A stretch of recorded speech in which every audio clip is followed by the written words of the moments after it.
Caleb, and we had brother Kevin and Lola, and then we had Mrs. Dickin as well. And it was a wonderful trip. I would also like to give a special thanks to Lola's aunt who lives over there, and she's saved, and she came out soul winning with us many times as well. Her name is Patience, and so I'd like to thank her. And also Lola's cousin as well, Tunji, who recently moved away from Nigeria. He's in the UK now, but we texted him multiple times on the trip just to get advice about safety and things like that as well. And so I'd like to thank all those people. And I'd like to start off my sermon by reading to you from a couple of news articles I found on our way back from Nigeria. And these are news reporters such as BBC News, The Economist, Newsweek.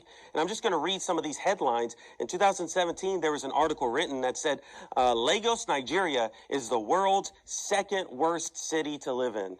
Okay, that's what one of them said. Another one said, Lagos ranks amongst worst cities to live in for 9 years straight. Okay, there was another one. And then another one said, Lagos is among the 10 worst cities to live in globally. And then in 2023, just this year, it says Lagos ranks as fourth worst city to live in the world. So it kind of moved up there a little bit. So it's getting a little better, I guess. But, you know, I read this in the airport on our way back. And, you know, whenever I read these, you know, honestly, it made me very upset. It made me angry to read it just because of the fact that we had just gone there.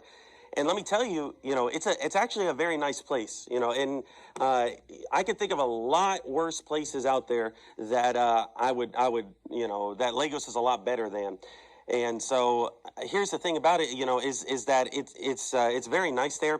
And, you know, I think that there are a lot of misconceptions out there, you know, about Africa in general, but also Nigeria as well. And I just thought to myself, like, who's ranking this? I mean, is this just some dude at a desk somewhere, you know, just looking at numbers or whatever? I mean, we actually went there, okay, and we saw that, yeah, you know, I don't think it deserves this title as second worst city in the world to live in, not by a long shot. But, you know, I kind of understand, you know, because here's the thing is that even I myself used to kind of have a similar mindset as well. And I'll tell this story. About 3 years ago now, me and Lola were having a conversation, and basically she was just talking about how, you know, I'm always praying that, you know, God will send some, you know, man of God to Lagos to start a church and all that stuff, because that's where she's from originally. And I just thought to myself later on, just totally, you know, theoretical or whatever, I just thought to myself, like, would I ever be willing to move to Africa? No freaking way, dude. Are you kidding me? I know what goes on there. There's no way I would ever take my family to Africa. Are you kidding me? I know about all the constant warfare and the poverty and all that stuff. Look, I'm just being honest. That's how I felt, okay? I'm not lying here.